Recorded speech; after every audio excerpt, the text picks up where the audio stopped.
Welcome to Man Matters Podcast, where combat sports, mindset, and real life lessons collide. Hosted by Derving and Nate, we dive into jiu-jitsu, wrestling, MMA, and the grind that shapes athletes inside and outside the mat. Every episode we bring stories, strategies, and raw conversations that fuel growth, resilience, and community. Stay tuned because it's more than a fight, it's a lifestyle.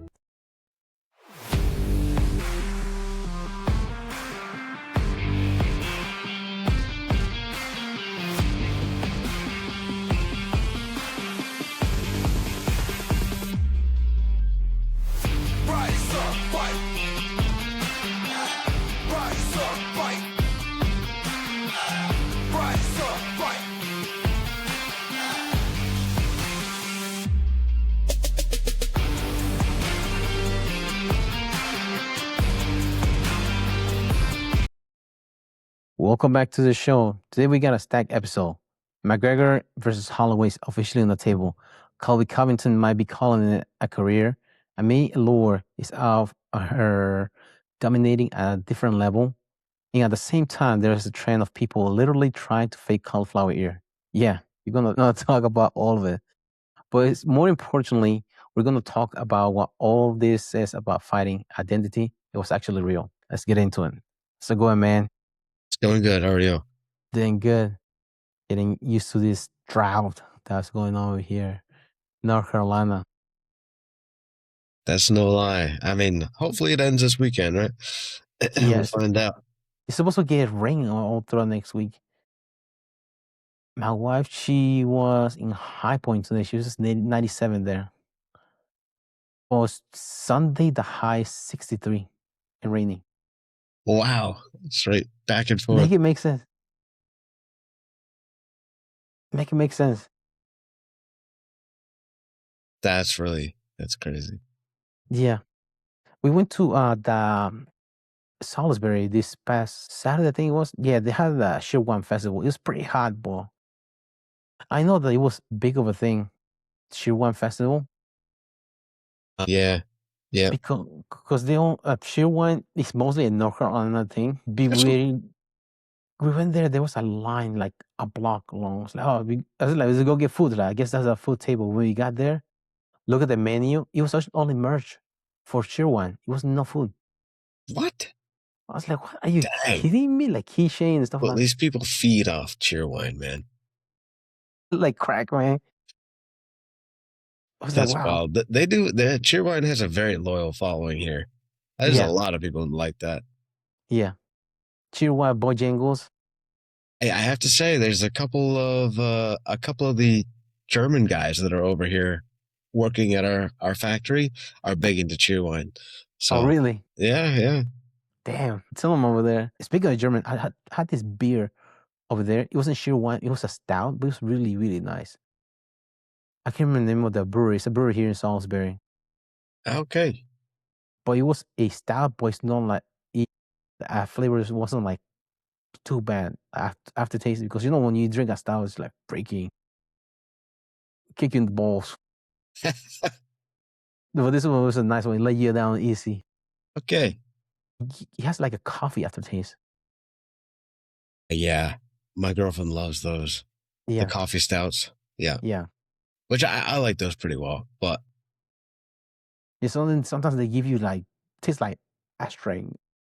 Yeah, it's true. But the German beers, they have like a wood taste aftertaste. Have you tried the German beers? I tried a few. I tend to like them pretty well, honestly. You taste like a can, like you taste like a Bud Light. Yeah, right. Oh, here, our PBR. Yeah. Honestly, I think of all the beers or the nationalities that I've had of beer, I think Belgium is my favorite. Mm-hmm. The Belgian beer, so good. Is it Stella? That is one of them. That's not really my go-to. If you can get like a Belgian quadruple, those are really good. They're usually really high alcohol content, but they taste delicious. Shut up and take my money. That's right. That's right. I like the high content, high alcohol content. Why would we fucking around? Came here to get drunk. Yeah.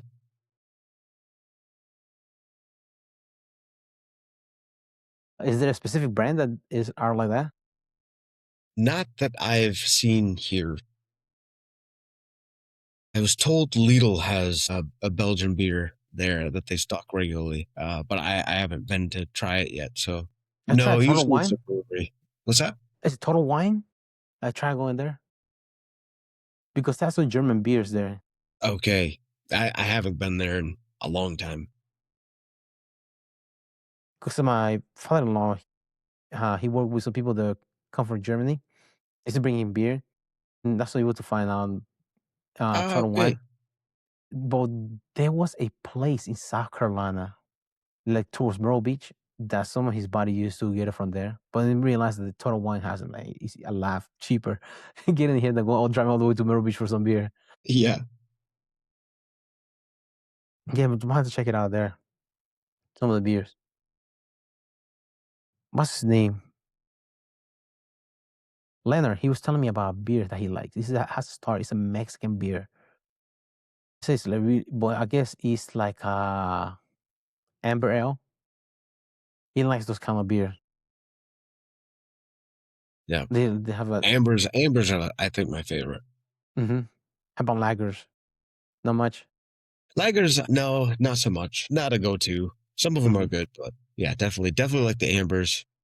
I drink plenty of light beer as well, but the ambers are mint. Life as you go What's to that? I life a Yeah, little line 40. Let's back to you. Bring you back to your hood days. yeah. 40 hands. That's a nickname. Yeah, you should try to go. I forgot to tell you about that Cheerwine festival because I didn't think it was gonna be that big because I went to that multicultural festival here in Langston. There's nobody there. But yeah, but they have Cheerwine. They have Cheerwine donuts. They have Cheerwine ice cream, Cheerwine beer. Really? Yeah, Wow. it was nuts. Yeah. Up in Maine, they do the Moxie Festival. It's the same thing. What's that? Moxie. What's that? It's the Maine's original beer, root beer. Sorry, root beer soda. Okay. Don't know why that took so long. Yeah, Moxie is just it's a soda, but it originally was made in Maine, and now it's a festival. And really, you only find it in Maine or at Cracker Barrels. Cracker Barrels will sell it.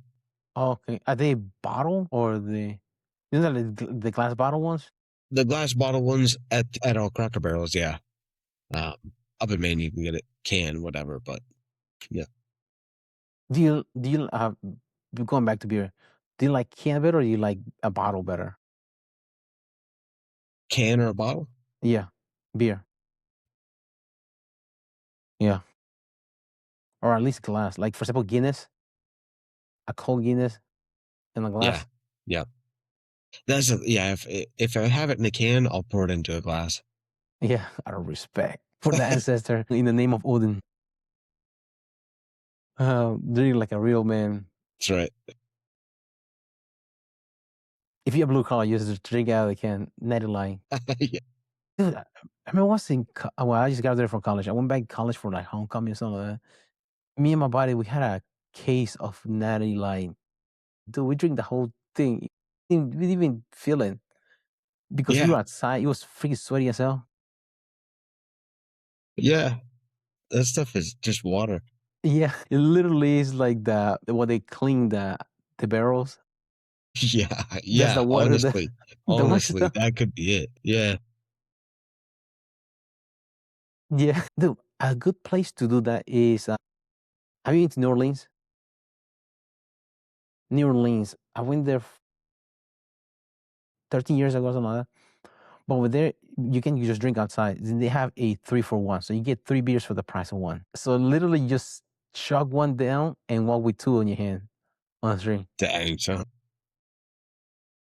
Especially, I went out in July, so it was hot as hell in there. But you're sweating out. It was perfect because we went from a fraternity. They had a convention there, and it was I think it was some sort of soccer tournament going on too. okay. So it's shit to go anywhere. Coincidentally, we run to a freaking Run of the Bull. No. But instead of being everybody, luckily it was a bunch of girls that were dressed as bull, like a I mean derby, roller Yeah. derby girls. Those were the bulls. Okay. But they were roller skating around the street, hitting people with bats. I know, oh, fuck. I need right here. Nobody believed me because I'm fucking drunk. Get my ass beat by girls with freaking rollerblades. Oh, so neat. What the person look like that they mug you? Believe me, they're rollerblades. They have They didn't take anything but my dignity. oh, but yeah, dude, that place is wild. New Orleans, Yeah. you I've should check it heard. out. Hey, hey, check it out. If you like food, the food is good. The food is good. You have music out there. You have booze. Then you have all traditions over there. You have, I think the voodoo museum is in there. Okay. And it's weird because some streets are in Spanish, others in French. It's weird. In there. It's different stuff that you have, like, you have an old city there. I mean, the Big Easy. You better go over there before it goes on the water. Yeah. Right. Because below water at sea level. Yeah. But, yeah, man, that one of those places nice to go.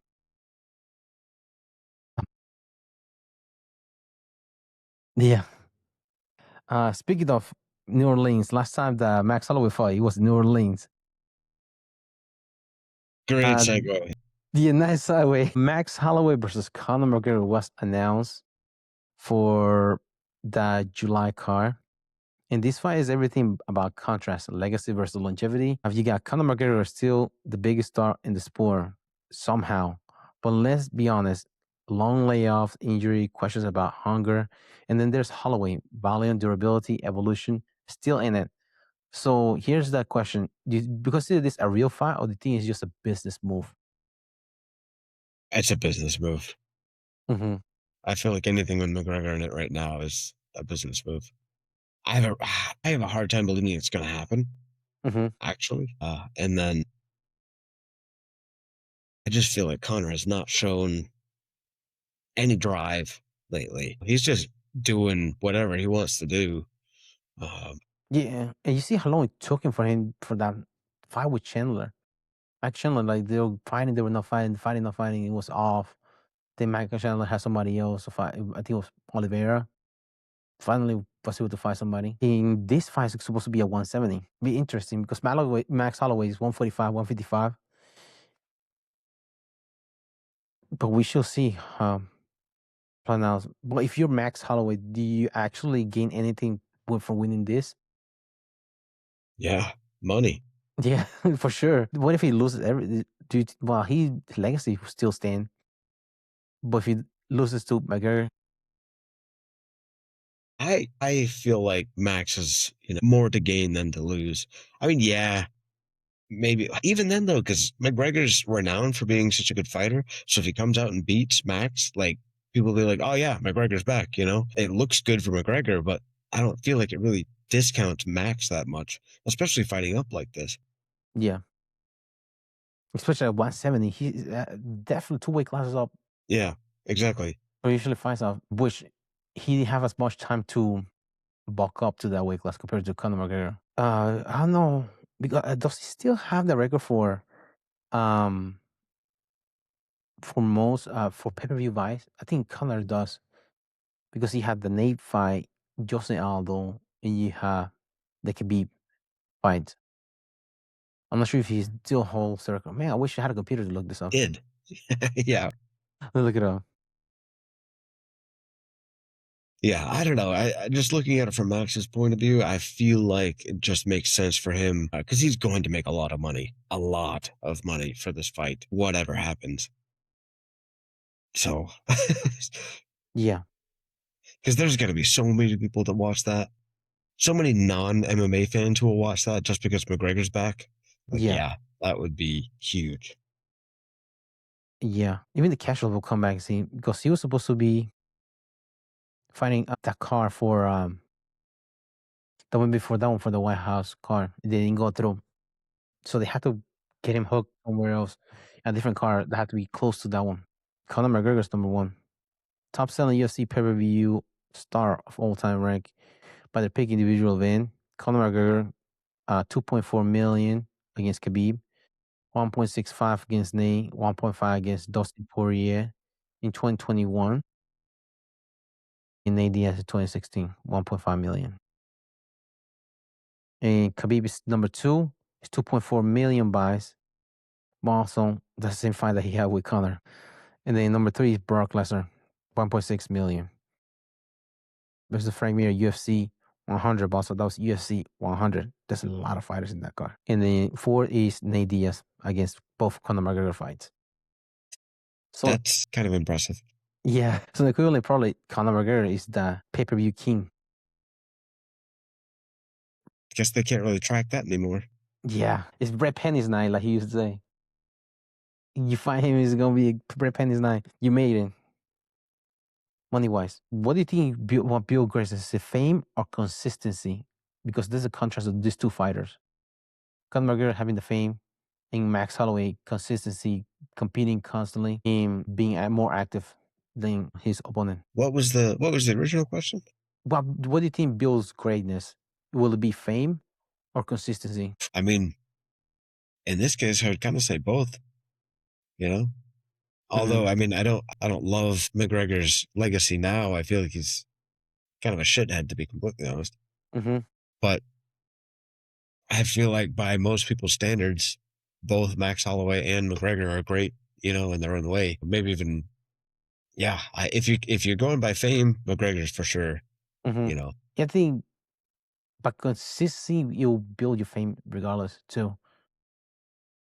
Considering Conor McGregor, he had a whole country behind him of Ireland, and they follow him everywhere, and he became known. People too, and he was that mystic Mac. He got persona that he had. He had a death touch like everybody else, but along the way, he never defended his titles.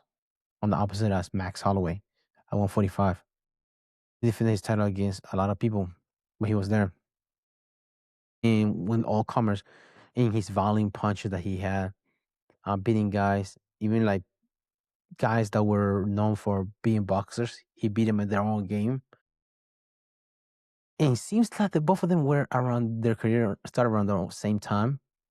Him, Max Holloway, I think it was 19 when he started coming to UFC and running to Dustin Poirier. But he has stayed there. He had a lot of freaking fights in that organization. But I mean, he's finally getting paid. If this is gonna be the fight that he's gonna get paid for, right? Yeah, true. pay what he deserves, regardless of who he goes against. Maybe easy money for him. It depends what Conor McGregor shows up.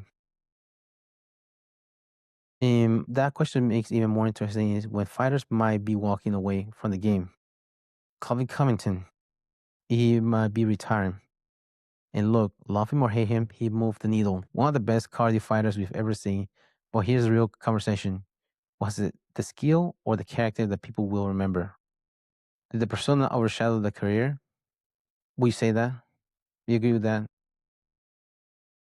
Because he's crazy. He was not known before that trash talker Covington came through. Do you remember him before that? Before that Damian Maia fight in Brazil.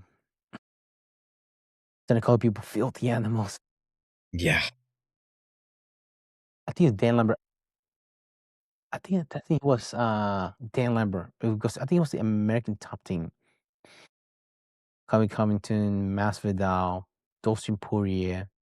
They were on the American top team. I think Dan Lambert was the one that had a talk with, I can't remember, Sean Shelby because Joe Silva wasn't there anymore. He told him that whether he win or lose that fight in Damian Maia, they were going to cut him. Despite he was winning because he was too boring. And he decided to become the persona. I thought they told his manager that, but Colby didn't know that. But he knew, he had it in the back of his mind that he had to like do something. Yeah, that's Dan Lambert. That was his manager. Okay. Yeah, from American top team. He had to do something because he was same thing. Dan Henderson is different because Dan Henderson his nickname was Decision Dan until he started using the H bomb on everybody. He came out of nowhere. But yeah, do you think his persona overshadowed his career? performance-wise because he was nobody before then. He was beating, but nobody knew him. Yeah, I mean, it's true. I don't know. I feel like that's about all I know him for is trash talk, you know? Yeah. And now when he started losing, Right, yeah. he started fading away. It's hard for you to make noise for you in the bottom of the ranking in a whale. You Yeah. can shout all you want to. Nobody's gonna listen to you. They don't believe you. You have to have some confidence in what you do and proof. The proof is in the pudding what you do. And if you're able to back all that up, they think you're just a trash talk and they get his ass whoop on a we have a lot of those in our own town. People that talk trash and get their ass whooped. The difference being a trash talker and be able to beat people.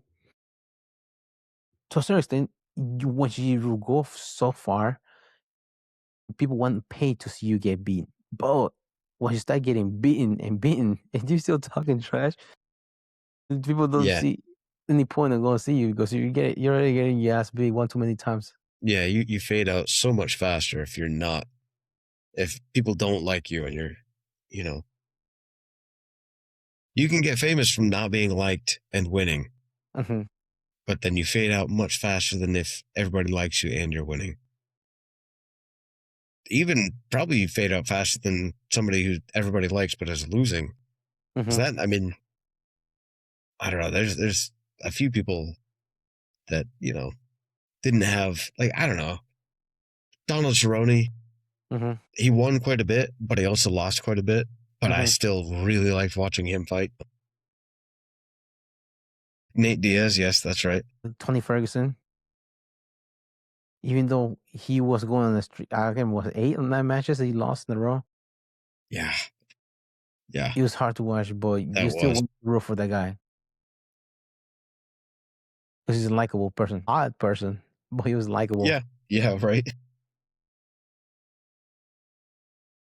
Yeah, it's hard for you to stay relevant once you start losing and you're a terrible person. Nobody wants to help you. Mm-mm. But some careers might be ending, others are just getting started. Me, Lower, just dominated the world team trials. And I don't mean just edged a win. She pinned her opponent in the finals. That's not hype, that's marketing, and that's real dominance. You watch that and you see composed control technique, no shortcuts. This is what master looks like when nobody's cutting corners. I mean, she seems like a freaking X-Men. After 4 months having her kid, was the world team trials and dominate everyone. Yeah, that is astonishing, really. Hmm. Yeah, despite all the negativities going around her for her father, she posted a video yesterday about it, about Oh, how really? much of a what is it called that word? Somebody that is a controlling person. That's what she described him as. Really? Yeah, she said that he was controlling even the relationship with her and her in Mika Galvao. She did a tournament in Brazil, and all the earnings that she made, she was supposed to donate it to him, and which she had an agree on. It's really weird, but yeah, he did a different example how terrible person he was, and he always like wanted to be in control all the time. Everybody's around him. Yeah, all around. Yeah, Well, that's what sociopaths are, right? yeah, I guess. Yeah, This is just in one field. They all together they are that way. But it's really admirable. But she's speaking and she's dominating as well in her own field. I mean, raising her own kid. I'm not sure. She mentioned something that she and Mika are still friends. I don't know if they're still together. what's that? Mika Galbao, Yeah, she said they're still friends. I'm not sure they're separated because of this incident. really. Hmm. I thought I saw something. Maybe it was an old post, but I thought I saw them working out together just the other day. Hmm. Yeah, they have a lot of videos of them together. Yeah, that would be Um, strange. yeah, yeah, that'd be terrible because now the father-in-law wins. They're separated. Yeah, And dominance is easy to recognize, but what's more interesting is what happens when dominance gets tested. Hamza Shemaev and Sahabi. Farah Sahabi, current the head coach for TriStar Gym in Canada. I think it's in Quebec, Canada. Hamza Shemaev takes his first loss, and now Farah Sahabi is inviting him to train in TriStar. This is where things get interesting because your first loss is identity moment. Now you find out who you actually are. So what happens when raw aggression meets structure and discipline? Does it come back more dangerous, or do you think you saw the ceiling of his performance of his career? Well, he said factors that you had to take consideration for him because he was so dominant in his career. Just to back up a little bit, there are a couple of coaches and athletes that were talking about Hamza's performance because he crashed in that fight. I remember Joe Rogan during one of his show was talking about Hansa Shima was offering a fight against Jiri Prochaska at 205. Hansa Shima blew up to 230 pounds because he was scheduled for 205. Then they offered him the Sean Strickland at 185 fight. So that's a lot of weight to cut down. That is. And if you're putting on muscle is easier to get lose weight. Muscle weighs more, but it's water weight that you can get rid of. But also along the way, you lose muscle. You have to lose muscle to be able to get down, and that's where injuries come. Now you notice a lot of fighters they face that one of the competitors recently. I don't know if you know him, X, that he was trying to compete in the bodybuilding. He tried to get down to 3%, and he blew his knee. I mean, you dehydrated, blew his LCL.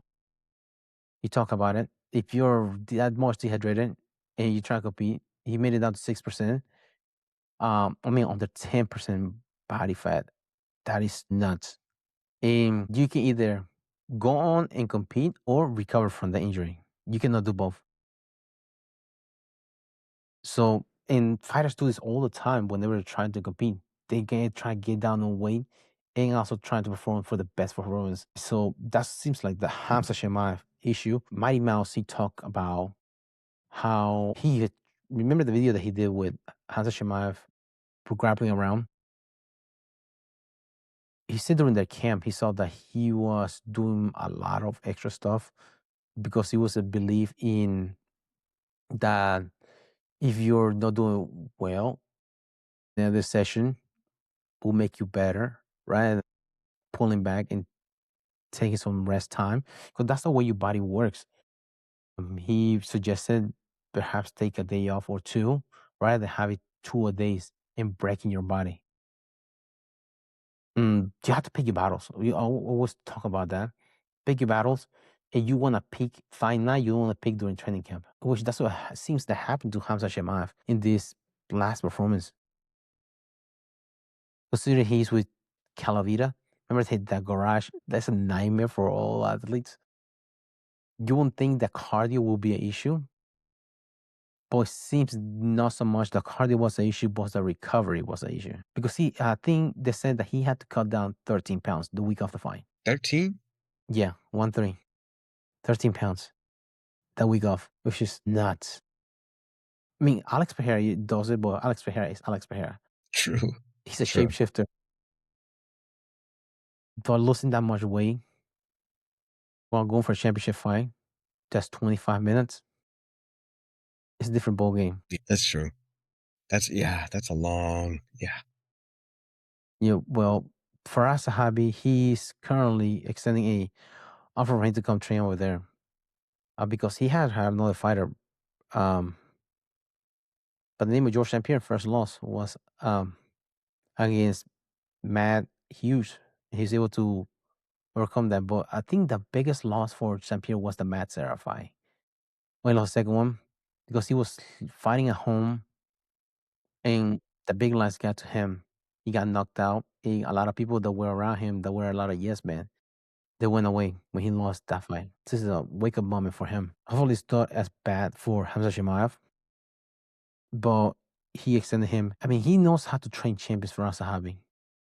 And he has George St. Pierre. Roy McDonald was another one. He's a Bellator champion. Who else was it? He had other guys. They train up there in TriStar. I think Kenny Flair for some time he went to train up there too. Brandon Reed, you know him for jiu-jitsu. He's a big guy, heavyweight. He when he try and get ready for ADCC in IBJJF, he went up there and trained at TriStar as well. I feel like Faraz is a very, very well-rounded. Like he's very knowledgeable about grappling, striking, wrestling. It just seems to be very well versed in a lot of different things. Mm-hmm. And nutrition, actually, as well. Do you remember who his professor was, right? You guys black belt on there? Was it Gracie? John Danaher. Mm-hmm. And he is a philosophy major. That's right. Okay. Yep. Yep. And he's a philosophy major, just like John Danaher. Yeah. Which makes sense because trying to be well-rounded in all different aspects. It comes from philosophy. It's mostly theoretical, but in jiu-jitsu and all the performance sport is more practical. But you kind of use the same approach, try to get all your bases covered. Yeah, he's pretty good. His brother's about to find the White House card against Sean O'Malley. Ayman Sahabi. I think he's 38 years old. Yeah. Up there. Yeah, up there. Yeah, man. That would be interesting how he does when he moves up there. Because usually your first love doesn't define you, but your response does. What you do about it. Just like in life. You get kicked in the ball sometimes and you have to that moment does not define you unless you let it happen. You have to make adjustment. And you get stuck in the bad position. Doesn't mean you end around there and get submitted. You have to make a good adjustment.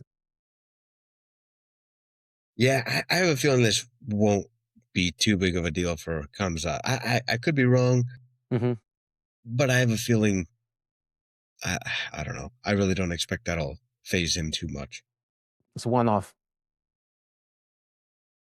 Hopefully, he gets rid of that freaking guy that he hangs around with.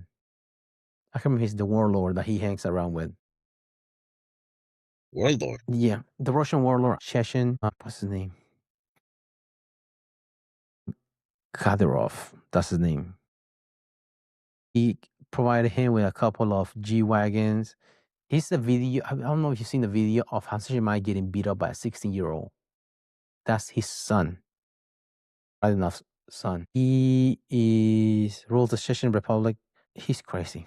That guy. He's known for burning gay people, throwing off buildings. Allegedly got Fedor Emelianenko's daughter beat up because Fedor Emelianenko was not a fan of him hosting MMA events for kids, which basically he was paying the parents of the kids to fight his son to get him beat up. Yeah. Fedor Emelianenko was not a big fan of them. He was being vocal about it, and his daughter just happened to get jump after that. Fedor Emelianenko said those comments. It's like a terrible person. Yeah, I would say. That's wild.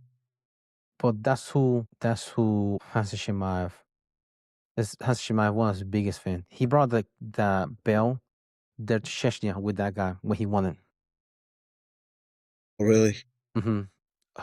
Just like St. Pierre, he had a bunch of yes men that left him. Whenever he had his first loss, or not loss against Sarah, hopefully this happened with this guy. I don't want him around. Right? Yeah. Hamza Shimaev. Because only better for him. Because it's weird. Whenever Hamza Shimaev, he is from Chechnya. He used to train out of Sweden. But his citizenship is UAE. United Arab Emirates. That's what it shows. Whenever he comes out, that's a flag that shows on his profile. But he's from Chechnya. I wonder why he uses that. Do you think that's weird? Now here's where things get weird. There's a new trend right now. Men are getting their fillers in their ears to look like they have cauliflower ear. Yeah, let us sink in. We reach a point where people want to look of struggle without the struggle. They want to identify without the experience. Looking dangerous is not the same as being dangerous. What do you think about that? Yeah, that is absolutely crazy to me. I've seen the like couple of trends where people try to give themselves cauliflower ear through like, which as dumb as that is, it's still to me leagues beyond getting injections because that's crazy. Can't imagine. What would be the equivalent of getting ear BBLs? What would be the name for those? Gosh, They're still Brazilian because Brazilians get cauliflower ears. No, it's because it's more for social validation. yeah, Trying to earn respect through getting that. yeah, yeah. That's the crazy thing to me. Like, it reminds me of the memes that you see is like getting cauliflower as a white belt sucks because then you have ugly ears and you suck at fighting. That's true. That's very true. Yeah, I don't know what to say. Apparently, those other guys are embracing that. I'm not sure. Yeah, because at least those trends that you were seeing, there was at least some sort of pain you had to go through. There's some pretty extreme pain in most cases. Yeah, because I've seen some people do like a freaking hammer on the ear, to the ear, and somebody hammer the ear to get constant trauma. Yep. Who was it that put their ear between the 45-pound plates? I haven't seen that. They had the buddies slam them together. My gosh. It's It cartilage worked. too. Yeah. Cartilage hurts. Yeah. Well, I can tell you mine was painful enough. I only had a little bit of cauliflower because I always wore headgear. Did wrestling practice all the time. Our coach always made us wear it because, well, he said first it was because of one of the most common injuries in wrestling is ears, your cauliflower ears and knees. So if you can avoid those kind of injuries, the better. But also it helps us whenever we were getting instructions, whenever we're in competition, because we have to wear headgear in competition. Be able to hear through the headgear. And that's why you have us training with that on. Yeah, so sometimes you depends. Back in my days, we don't have that shin strap. You used to wear it under the neck. It gets uncomfortable whenever you move around. Feels like you choking your own self. Really? Whenever, yeah, because whenever you move around, somebody gets you in front headlock. It just pulls right here. It's usually your bones right here. Hopefully, stop it from choking you. Yeah, it's something you have to get used to. Still feels like, yeah. Yeah, feel like you're getting guillotine at the same time Yeah. as you're fighting about a front headlock. And also, if it's a lot more difficult to get out front headlocks with the Yeah. headgear on. Yeah. That's for sure. So it's an aspect you have to get used to. But yeah, these guys getting fillers on the ears. They I gotta have thought, to wear headgear in jiu-jitsu to protect their filler. yeah. So what are those things that I'm telling you about? It feels like being in the Hunger Games where people do body modification. Mm-hmm. People do, Turn like the tiger lady or whatever. yeah. See, body modification. See, some people, I don't know, like pecs. You seen those? They do muscles on their pecs. Like, I see this Indian guy that he does pecs. And some people, they have abs. What's his name? Oscar de la Hoya. I had heard of that one actually. Yeah, yeah, yeah. He did abs implants. Didn't Drake allegedly get ab implants? I'm not sure. Oh I no. thought I heard that. I don't know if it's true, but Checks out. I believe yeah, it. right. Yeah, Because how hard do you actually work out? Because as this last thing for you to lose body fat is your torso. But yeah, I don't know. Some people. There's a kid that he was a central that's injecting on his arms to make his arms look big, and he died. I don't know if he died for a freaking stroke or something like that, but he died. He's a Russian guy, of course. that sounds right. Popeye, who injected his bicep. Kirill Tershin, yeah, yeah, Russian Popeye, that's his name. Bazooka hands. He didn't want to eat his spinach. He about to turn into a Actually, just vegetable. was. That's the logical next step. Yeah. I don't think he died. He didn't die, did he? He's synthol oil in his biceps. But he probably had about to get his arms amputated. Yeah. He had infection. He suffered from chronic severe infections that have compromised his immune system. Oh, surgical intervention, Tereshin, that's his name, has undergone multiple surgeries since 2019 to remove pounds of dead muscle and hardened jelly. That does not sound good. Hopefully that's happened to these fucking assholes that put fillers in the ears. Yeah, they get the ears taken off. Dude, what happened to your ears? I freaking no ears. I try to look like a cool guy, trying to be a like a fighter without fighting. What will be next? People just putting scars on their face? I feel like that's been happening. I've heard Dude, about that. I've heard of officers during Nazi Germany. They used to do fencing, so they have scars on their face from fencing each other against each other. So they had like battle scars for out of respect. I have to look it up. Okay, here comes the FBI. Look at my recent history. Dueling scar. Let's go. It's before then. It's German. Dueling scar has seen as a badge of honor as early of 1825. No serious as the menstrual scars or bragging scar. Schmidt. Yeah, a lot of them have freaking crazy scars. I mean, I guess a dueling scar, if it's what I think it is, then it would be not too dissimilar from cauliflower ear, because you just get it from doing it and really get it Yeah, from not being good, like we said earlier. true. If you were good, you won't have it. Yep. Here's some of the scars. Look at the scars on the face. Yeah. Dude looks a little bit mangled. They remind me of freaking hockey players back in the day. Wow. Yeah. That is from fencing, though. My gosh, dude. You need to get better. Yeah. Head movement. Head movement. Yeah. Yeah. Oh my God. No, this guy Ain't no definitely way. lost. Ain't no way. This guy lost for sure.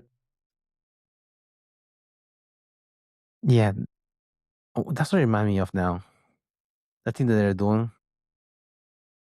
Trying to get those battle scars without actually going through. Commit to it, man. Commit. Yep, that's right. But yeah. It's nuts people are doing nowadays for clout. Literally. Trying to look dangerous versus actually being dangerous. Watering us down. Yeah. Is that how karate went down? People watering it down with shit like this? Yeah. And that contrast becomes even clearer when you watch someone who's actually lived that life. Nate Diaz versus Mike Platinum Perry. Nate Diaz lost against Mike Perry via doctor stoppage. And this one felt different because it wasn't one moment, it was accumulation. And when that happens, you're not losing to one punch, you're losing to time. So now the question becomes, is this an era, the end of an era, or just a bad night with a different rule set? Because even the toughest eventually meet their limit. In this match, he was off. Nate looked like he was he was weird though he was fighting. He was holding the cage, was trying to kick Mike Perry away from him. His cardio wasn't there. He was getting tagged. He was getting elbow. He was also he's a 40-some-year-old. I think he's 40 years old. Nate Diaz as well. He did mention something that age is bullshit, some pussy that somebody made up. Dude, Father Time is undefeated for a reason. Yeah, no, there's no getting around that one. Yeah. And loses doctor. It's not the first time he lost doctor stoppage, but according to his comment, Stage Duran, he said he was the one that made the decision on stopping the fight. For Nate, because the referee, come on, let's go. And he's like, no, we have to stop the fight because he had that cuss that he had one here, another one up here. His nose just won't stop bleeding. He couldn't see because so much blood was coming on his face. He had to get 25 staples on his head. Yeah, when Nate starts bleeding, there's no stopping it. Yeah, he's That like, that oh, was oh man. yeah. Yeah, yeah, some battle scars there. Holy smoly. Yeah, He's one of those guys that wouldn't surprise me if at one point he did the fake scars, but then like those are hidden by his real scars now. yeah, He is a scar. Like I feel like any fight he's in, he's bleeding profusely. yeah. So do you think some fighters have cheekbones that really also cutting weight? Your cheekbones are always sticking out, so whenever you get hit, it's a lot easier to you to get cut. And then once you produce scar tissues, they're also a lot easier to open back up again. Yeah, I mean, he's just he's taken so many punches. I that scar tissue just doesn't hold up. And the older you get, the thinner your skin gets. So it's not gonna get any better. Feel like somebody's on blood thinners. That's what it look like. Have you ever seen that happen? Somebody on blood thinners get cut. You seen that happen? Because that happened to a lady over there at the gym. And I was working out, and she was in the treadmill, and she had a scab on her leg, and she fell, and she opened the scab back up, and they could not stop from bleeding. Keep going and going. So I had to call the ambulance. Really? Yeah, because I had to cauterize it so she should stop bleeding because it was just a cut that she had on her leg, and the scab just got picked over, and she won't stop bleeding. Oh yeah, may bleeding to death because you run against somebody. The branches, fucking branches of a tree. Yeah, Holy berry thorn. Fuck man. Oh suck man. I took him out to freaking bush. Did he crash? yeah. No, he just walking Nah, by. just wouldn't stop bleeding. Bled out. Damn, like a freaking a blood balloon. That's what it's like at that point. And it will take you out. First against your bubble and bust. And when we were talking about what toughness really looked like, we also had to talk about what fans actually won. Now, Bobby Green recently he was in an interview with Dominic Cruz. He had a strong point against or a strong opinion regarding Islam Makhachev and Hamza Chimaev or how their title fights are horrible. And this opens up a bigger debate because what you're really asking is control boring or is at the highest level of skill? Are fans chasing excitement or excellence? Because you can always have both. What do you think? I feel like fans chase excitement for sure. Yeah, because a lot of fighters they look for excellence. And it seems not just in MMA, but even other sports. Whenever a team is dominant, you tired of the team. They start hating. You see that with the Patriots. You see it with the Kansas City Chiefs. You see it with the Yankees, Dallas Cowboys. You see the different dominance that are Anderson Silva. He was good at one point. People that started to see him when he's gonna lose. John Jones is also that is a fair assessment. Nobody wants to see him lose because he's being an asshole. Not so much his dominance, but it feels like most of the time his fighters are the ones that chase excellence, not so much the fans because they want to see excitement. These sort of competition. If somebody's really dominant, um, they want to see him lose eventually. Mike Tyson, you see how dominant he was. People were complaining about they were losing money paying pay per views when he only was fighting one round. Really? Yeah. So whose fault is that? You should something you should admire. Somebody Right? being able to do Yeah. something like being that dominant.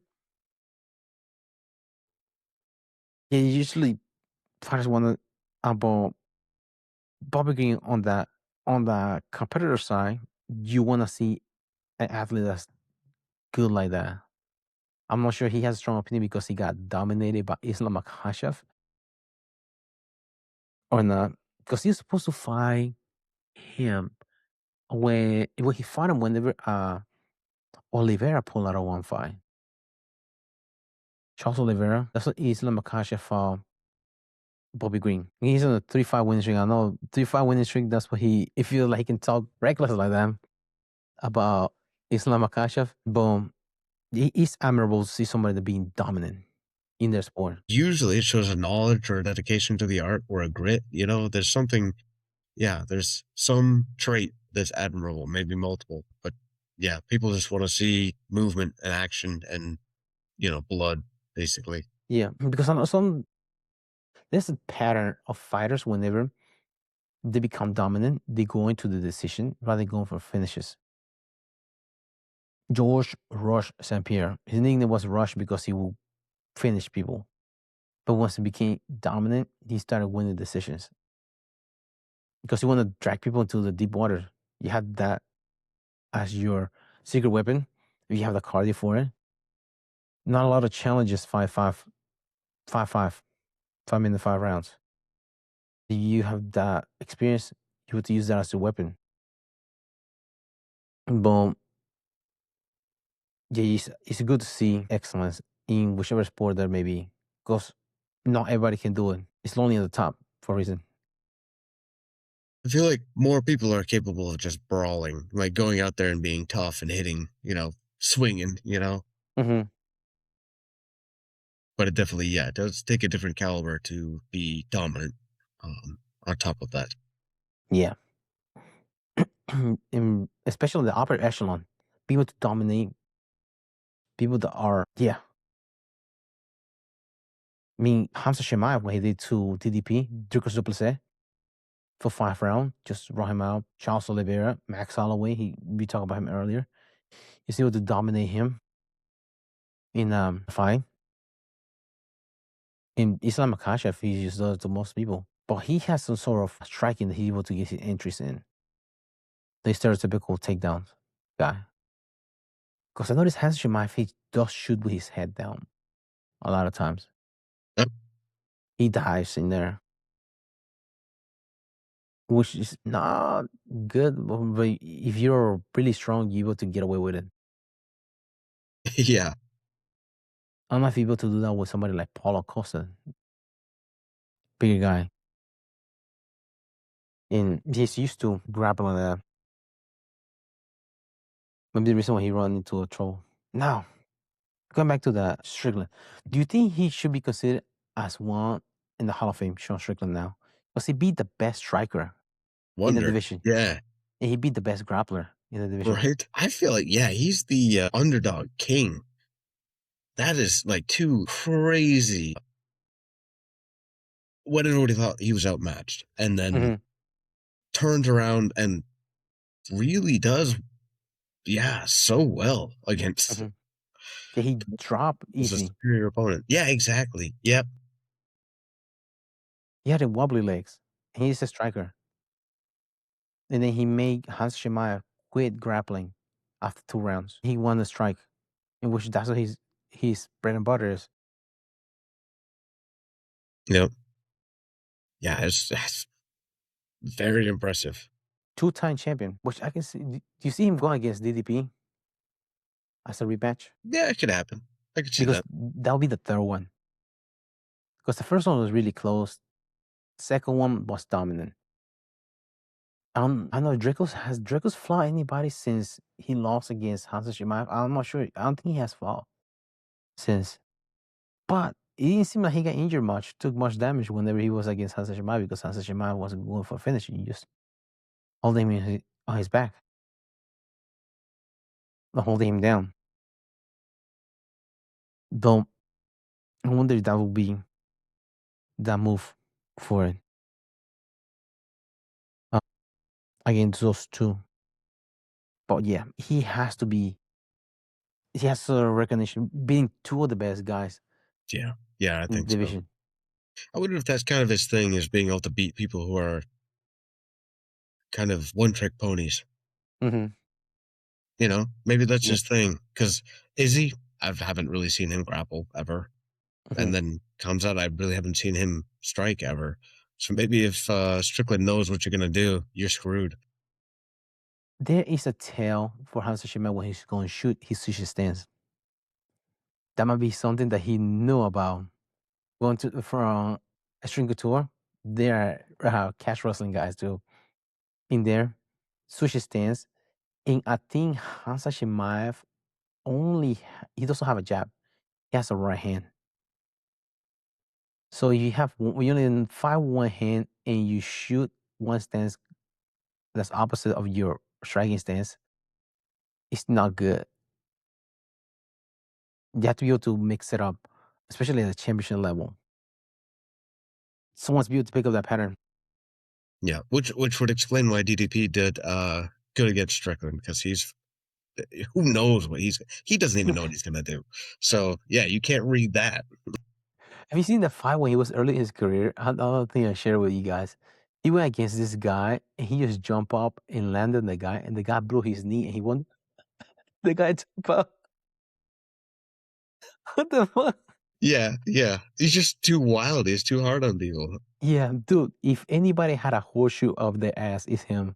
Yeah, for real. How does he win some of the stuff? Like, what the? You seen that lateral drop that he tried, right?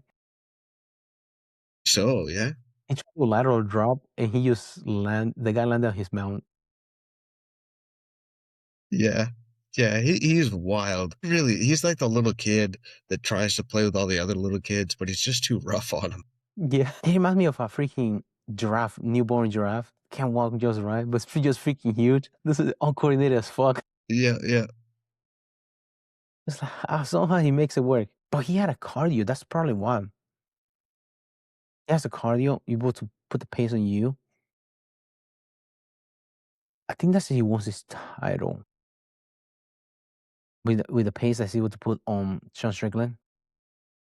It was a close one. But he just that's I thought he was be able to stay up with Hansa Shemaev on the first one. The cardio put the pace on him. Oh, I mean, he's just lucky. He's like another guy remind me of Jack Sparrow.